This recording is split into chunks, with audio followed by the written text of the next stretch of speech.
তো কাহিনী শুরুতেই দুটি ছেলেকে দেখানো হয় যারা নিজেদের মাথায় বন্দুক তাক করে রেখেছে। মেবি তারা আত্মহত্যা করতে চায়। ঠিক তখনই কাহিনী ফ্ল্যাশব্যাকে ফিরে যায়, যেখানে রিচার্ড এবং জাস্টিন নামের দুটি ছেলেকে দেখানো হয় যারা ক্লাসমেট ছিল। রিচার্ড খুবই ধনী এবং জনপ্রিয়, অন্যদিকে জাস্টিন ছেলেটা খুবই বুদ্ধিমান এবং ইন্ট্রোভার্ট। ও মনে করে তার বুদ্ধি দিয়ে সে যে কাউকেই বোকা বানাতে পারবে। এমনকি সে এটাও মনে করে ও যদি কাউকে হত্যা করে তাহলেও তাকে কেউ ধরতে পারবে না। এদিকে রিচার্ড খুবই চঞ্চল প্রকৃতির এবং সে এই স্বাভাবিক জীবনযাপন করতে করতে বোর হয়ে গিয়েছে, তাই সে নতুন কিছু করতে চায়। এজন্য তারা দুইজন মিলে একটি খুনের পরিকল্পনা করে, যেখানে তারা একটি অজানা মেয়েকে কিডন্যাপ করে হত্যা করে। এরপর এমনভাবে ঘটনা সাজায় যাতে কেউ এই কেসে ইনভেস্টিগেশন করতে আসলে পুরোপুরি বিভ্রান্ত হয়ে যায়। দেন দুইজন ডিটেকটিভ ক্যাসি এবং স্যাম এই কেসে ইনভেস্টিগেশন করতে আসে। তারা যখন ভিকটিমের বাড়িতে পৌঁছায় তখন বাড়ির বাইরের মৃত মেয়ের লাশের পাশে কয়েকটি পায়ের ছাপ এবং ডেড বডির ওপর কারো চুল পায়। তারপর তারা যখন ভিকটিমের বাড়ির ভেতরে ঢুকে তখন তারা জানালার পাশে এবং কার্পেটে জুতোর ছাপ দেখে, যা দেখে তারা বুঝতে পারে যে হত্যাকারী জানালা দিয়ে ঘরের ভেতরে ঢুকেছিল। তাছাড়া তারা ওইখানে একটি ভাঙা নষ্ট ঘড়ি পায়, যা 9টা 27-এ থেমে গিয়েছিল। তখন দুই ডিটেকটিভ বুঝতে পারে যে হত্যাকারী মেয়েটিকে 9টা 27-এ আক্রমণ করেছিল এবং তখনই লড়াইয়ের সময় ঘড়িটি পড়ে গিয়ে থেমে যায়। তার মানে খুনটি 9টা 27-এর দিকে হয়েছে। এই সমস্ত প্রমাণ দেখে কেসি এবং স্যাম মনে করে যে এটি একটি সিরিয়াল কিলারের কাজ। আসলে রিচার্ড এবং জাস্টিন ইচ্ছে করে এমনভাবে প্রমাণ সাজায় যাতে যেই মামলার তদন্ত করবে সে মনে করবে এই খুনটি একজন সিরিয়াল কিলার করেছে, এবং তারা তাদের পরিকল্পনায় সফল হয়। এদিকে পায়ের চাপে ইনভেস্টিগেশন করে কেসি বুঝতে পারে যে এই জুতোগুলো রিচার্ডের ছিল, কারণ ওগুলো খুবই দামি জুতো, আর এরকম জুতো এই এলাকায় একমাত্র রিচার্ডই পরে। তাই সে রিচার্ডের কাছে ইনভেস্টিগেশন করতে স্কুলে যায়। ওইখানে উইল নামের একজন সাফাই কর্মী স্কুলে ড্রাগ সাপ্লাই করতো। সে রিচার্ডকেও ড্রাগ সাপ্লাই করেছে। ডিটেকটিভকে দেখে সে মনে করে ওরা তাকে ধরার জন্য এখানে এসেছে, তাই সে নিজের জীবন বাঁচানোর জন্য এই শহর ছেড়ে পালিয়ে যায়। দেন কেসি রিচার্ডের সাথে দেখা করে এবং তাকে জিজ্ঞেস করে, তোমার জুতোর চাপ ওই জায়গায় কীভাবে পাওয়া গেল যেখানে খুন হয়েছে?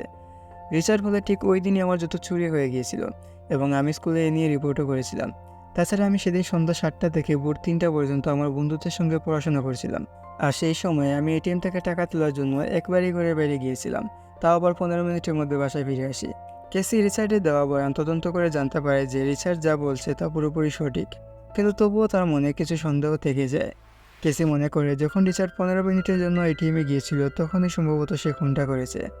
কিন্তু অপর ডিটেকটিভ স্যাম বলে এটা কখনোই সম্ভব নয়, কারণ রিচার্ডের বাড়ি সেই জায়গা থেকে অনেক দূরে যেখানে খুনটি হয়েছে।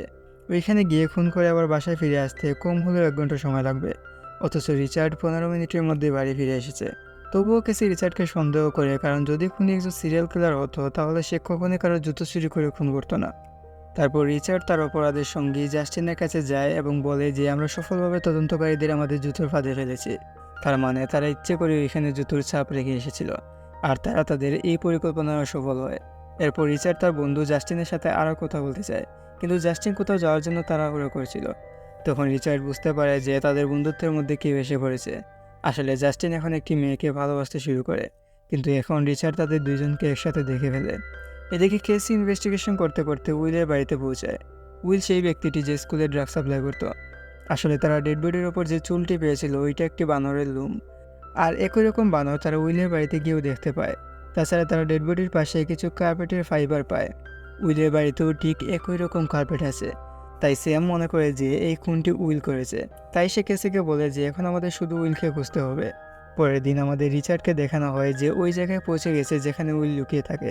সে উইলকে এমনভাবে হত্যা করে যাতে ডেড বডি দেখে কেউ মনে করবে ও আত্মহত্যা করেছে। দেন কেসি এবং স্যাম উইলের ডেড বডি খুঁজে পায়। এটা দেখে স্যাম আর এই কেসে ইনভেস্টিগেশন করতে চায় না, কারণ সে মনে করে যে উইল ওই মেয়েটিকে মেরেছে আর এখন সেও আত্মহত্যা করেছে। কিন্তু কেসি এখনও কনভিন্সড হতে পারেনি। ও স্যামকে বলে যে আমার হাজব্যান্ড আমাকে 17বার ছুরি দিয়ে আঘাত করেছিল। আমি যখন রিচার্ডের চেহারা দেখি তখন আমার স্বামীর কথা মনে পড়ে। আমি নিশ্চিত যে এই খুনের পেছনে রিচার্ডের হাত আছে। কেসির কথা শুনে স্যাম আবার এই কেসে ইনভেস্টিগেশন করার জন্য রাজি হয়। কেসি খুবই কনফিউজ ছিল, কিন্তু তার মন বলছে যে এই খুনের পেছনে রিচার্ডের হাত আছে। তাই সে তার সিনিয়রকে বলে যে আমি রিচার্ডের বাসায় তল্লাশি করতে চাই। কিন্তু তার সিনিয়র তাকে বলে যে রিচার্ডের বাবা খুবই প্রভাবশালী একজন মানুষ, কোনো শক্ত প্রমাণ ছাড়া আমরা তার বাসায় ইনভেস্টিগেশন করতে পারবো না। তাই কেসি হতাশ হয়ে আবার ওই জায়গায় যায় যেখানে খুনটি হয়েছিল। সে লাশের পাশে পাওয়া বমি পরীক্ষা করে, যার ফলে সে জানতে পারে যে খুনি ওই দিন কী খেয়েছিল। এরপর সে কাছের একটি রেস্টুরেন্টে যায় যেখানে সেই খাবারটি পাওয়া যায়। রেস্টুরেন্টের ম্যানেজার তাকে জানায় যে ওই দিন রিচার্ড এখানে আসেনি, কিন্তু রিচার্ডের বন্ধু জাস্টিন ওই খাবারটি খেয়েছিল। সে রাত 9টা পর্যন্ত এখানেই ছিল। তাই এখন কেসি জাস্টিনকেও সন্দেহ করে। তাই সে জাস্টিনের সাক্ষাৎকার নিয়ে এবং তাকে জিজ্ঞেস করে যে তুমি রিচার্ডকে কীভাবে চিনো। জাস্টিন বলে যে তারা একই ক্লাসে পড়ে কিন্তু তাদের মধ্যে ভালো সম্পর্ক নেই, কারণ রিচার্ড নাকি তাকে সবসময় বিরক্ত করে। আসলে রিচার্ড এবং জাস্টিন খুবই ভালো বন্ধু হলেও বাইরের লোকদের কাছে তারা একজন আরেকজনের বিরুদ্ধে। কেসি তাকে আরও প্রশ্ন করে এবং কথায় কথায় জাস্টিন রিচার্ডের সম্পর্কে এমন কিছু বলে ফেলে যে একজন ভালো বন্ধুই আরেকজনের সম্পর্কে জানতে পারে। তাই কেসির সন্দেহ আরও বেড়ে যায়। পরের দিন কেসি যখন ওই প্রমাণগুলো চেক করছিল তখন তার নজর ওই ঘড়িটির দিকে পড়ে। সে বাজার থেকে একই রকম ঘড়ি কিনে আনে এবং সেটা উপর থেকে ফেলে দেয়, কিন্তু ঘড়ির কোনো ক্ষতি হয় না। দেন সে ওই ঘড়িটিকে অনেক জুড়ে আছাড় মারে, ফলে ঘড়িটি ভেঙে যায়। তখন সে বুঝতে পারে যে ঘড়িটি ইচ্ছাকৃতভাবেই ভাঙা হয়েছিল। তারপর ঘড়িটির সময় বদলে দেওয়া হয় যাতে হত্যার টাইমিং সম্পর্কে পুলিশকে বিভ্রান্ত করা যায়। তাই সে আবার ওই জায়গায় যায় যেখানে খুনটা হয়েছিল। ওইখানে ঘাসে পানি দেওয়ার জন্য একটি পাম্প রাখা ছিল এবং এতে অটো টাইমিং করা। কেসি ওইটার টাইম চেক করে দেখে যে বিকাল 3:30টায় পাম্পটি অটোমেটিক বাগানে পানি দেয়। সেটা এজন্য চেক করে কারণ তারা যখন বাড়িতে পায়ের চাপ পায় তখন ওইখানে ভিজে মাটি ছিল। তার মানে যখন খুনি ঘরের ভেতরে এসেছিল তখন ওই পাম্পটি পানি দেওয়া শুরু করে। অর্থাৎ খুনটি রাত 9:30টায় নয় বরং বিকাল 3:30-এর দিকে হয়েছিল। তারপর আমাদের রিচার্ডকে দেখানো হয় যে ওই মেয়েটার সাথে ফ্লার্ট করছে যাকে জাস্টিন ভালোবাসে। সে মেয়েটিকে তার কথায় ফাঁসিয়ে তার সাথে ইন্টিমেট হয়েছে এবং সেটার ভিডিও করে। তারপর সেই ভিডিও সে জাস্টিনকে দেখায় এবং বলে যে এই মেয়েটা তোমার যোগ্য না। জাস্টিন এই মেয়েটিকে খুবই ভালোবাসত, তাই তার অনেক রাগ হয়, কিন্তু কিছুক্ষণের মধ্যে সে নিজেকে কন্ট্রোল করে। এদিকে দূর থেকে কেসি জাস্টিন এবং রিচার্ডের উপর নজর রাখছিল। তখন সে বুঝতে পারে যে জাস্টিন তাকে মিথ্যা কথা বলেছে। আসলে জাস্টিন এবং রিচার্ড খুবই ভালো বন্ধু। দেন ডিটেকটিভ জাস্টিনের ডিএনএ টেস্ট করে এবং দেখে যে বমিটি জাস্টিনেরই ছিল। এটা প্রমাণ করে যে জাস্টিন সেদিন ওই বাড়িতে গিয়েছিল যেখানে খুনটি হয়েছে। এখন ডিটেকটিভের কাছে যথেষ্ট প্রমাণ আছে, তাই তারা রিচার্ড এবং জাস্টিনকে আলাদা আলাদা রুমে নিয়ে ইনভেস্টিগেশন শুরু করে, যেখানে তারা দুজনেই তাদের অপরাধ স্বীকার করে না। কেসি জাস্টিনকে বলে যে আমি জানি এই ফোনটি তুমি করোনি, রিচার্ড তোমাকে ম্যানিপুলেট করেছে, তাই তুমি আমাকে সব সত্য বলে দাও, আমি তোমার শাস্তি মুকুব করে দেব। কিন্তু ঠিক তখনই ওইখানে রিচার্ড এবং জাস্টিনের লয়ার আসে এবং সে তাদের জামিন করিয়ে ওইখান থেকে নিয়ে যায়। কিন্তু এখন রিচার্ড এবং জাস্টিন বুঝে গিয়েছে যে তারা আর বাঁচতে পারবে না, তাই তারা আত্মহত্যা করার সিদ্ধান্ত নেয়। রিচার্ডের কাছে 2টি রিভলভার ছিল, একটা সে জাস্টিনকে দেয় আর আরেকটা নিজের কাছে রাখে। আর তারা দুইজন নিজেদের মাথায় বন্দুক তাক করে। ফ্রেন্ডস, এটা ওই সিন যেটা মুভির শুরুতে আমাদের দেখানো হয়েছিল। তার মানে কাহিনী এখন প্রেজেন্টে এসেছে, আর এখন তারা সিদ্ধান্ত নেয় যে 3 গুণের সাথে সাথেই তারা গুলি করবে। কিন্তু যখন কাউন্টডাউন শেষ হয় তখন জাস্টিন উপরের দিকে ফায়ার করে, কিন্তু রিচার্ড গুলি করে না। দেন জাস্টিন রিচার্ডকে বলে যে আমি তোমার বন্দুক দেখতে চাই।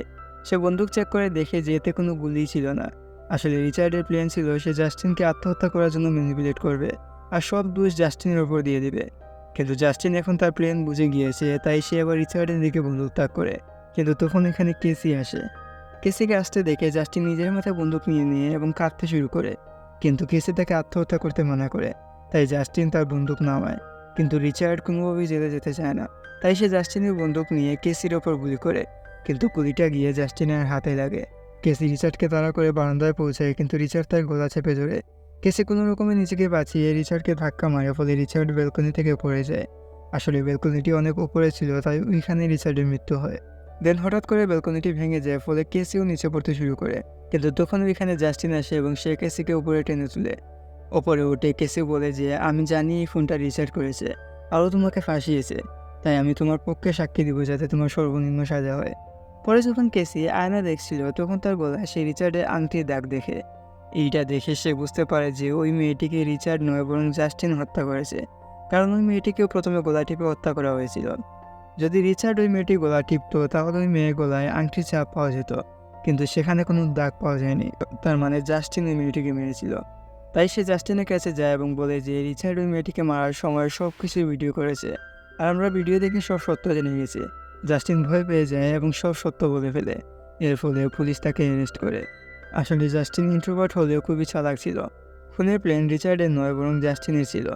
আসলে তারা দুজনেই তাদের লাইফ নিয়ে অনেক বোর হয়ে গিয়েছিল, তাই তারা ইন্টারেস্টিং কিছু করতে চাইছিল। এর জন্য তারা একটি খুনের পরিকল্পনা করে।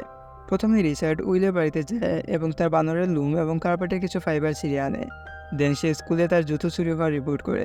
আর বিকাল 3:30টার দিকে সে ওই মেয়েটির বাড়িতে যায়, কিন্তু তখন ওইখানে ওই পাম্পটি গাছে পানি দিতে শুরু করে, ফলে তার জুতো ভিজে যায়। আর সে ওই ভিজে জুতো নিয়ে মেয়েটির ঘরে ঢুকে তারপর সেই মেয়েটিকে অজ্ঞান করে, আর ইচ্ছে করে ওই ঘড়িটিকে ভেঙে তার সময় বদলে ফেলে। দেন সে ওই মেয়েটিকে তার নিজের বাড়িতে নিয়ে আসে। আর ওই দিনই সে সন্ধ্যা 7টার দিকে তার বন্ধুদের সাথে গ্রুপ স্টাডি প্ল্যান করে। আর সে 15 মিনিটের জন্য যখন ঘর থেকে বের হয়েছিল তখন সে প্রথমে এটিএমে যায় যাতে সিসিটিভিতে তাকে দেখা যায়। তারপর এখানে জাস্টিন আসে এবং জাস্টিনের মেয়েটিকে নিয়ে যায় এবং তার গলা টিপে হত্যা করে। মেয়েটিকে ঠিকানা লাগানোর সময় জাস্টিনের ডেড বডি দেখে বমি করে দেয়, যেটা পুলিশের জন্য সবচেয়ে বড় প্রমাণ ছিল। বাই দ্য ওয়ে, এই মুভিতে সবথেকে বুদ্ধিমান ক্যারেক্টার আপনার কাকে মনে হয়েছে সেটা কমেন্ট করে জানান। আর এরকম ইন্টারেস্টিং মুভি পেতে আমাদের চ্যানেলটি সাবস্ক্রাইব করে পাশে থাকুন। ধন্যবাদ।